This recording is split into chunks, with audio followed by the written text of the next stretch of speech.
warsaxaafadeed ku aadan colaadda gaalkacyo ka soo cusboonaatay kana soo baxay xafiiska madaxtooyada Galmudug tan iyo markii heshiis afgarad ay ku gaareen istaga Imaaraadka Carabta kowda bishii 11aad 2016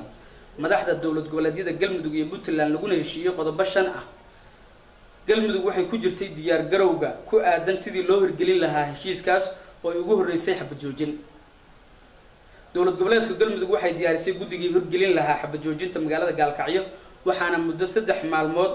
ah sugaynay inay maamulka Puntland u soo gudbiyaan guddigii hirgelin lahaa xabad joojinta magaalada Gaalkacyo dhankooda intaas kadib maamulka Puntland waxay ku bedeleen inay dagaal qaawan ku soo qaadaan magaalada Gaalkacyo dhanka ay maamusho dawladda Galmudug waana si daro in markastaahi oo la baadi doono nabadda magaalada Gaalkacyo ay Puntland colaad hor leh bilowdo taas oo dhaawacaysa nabadda iyo xasiloonida gobolka ugu dambeyntii dawladda Galmudug waxay u cadeynaysaa dawladda federaalka Soomaaliya maamul goboleedyada dalka IGAD AU iyo beesha caalamka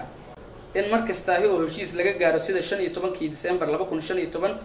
magaalada Gaalkacyo iyo kii u dambeeyay ee 1 November 2016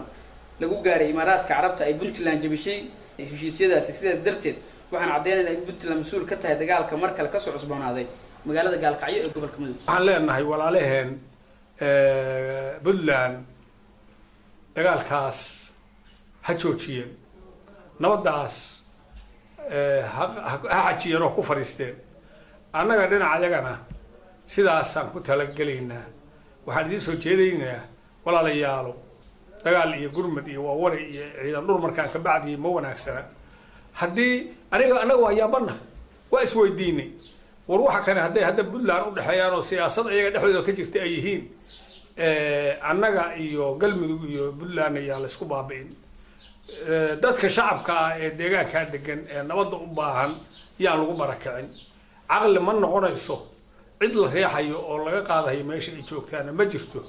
Puntland laga riixi maayo gurigeeda iyo deegaankeeda Galmudugna laga riixi maayo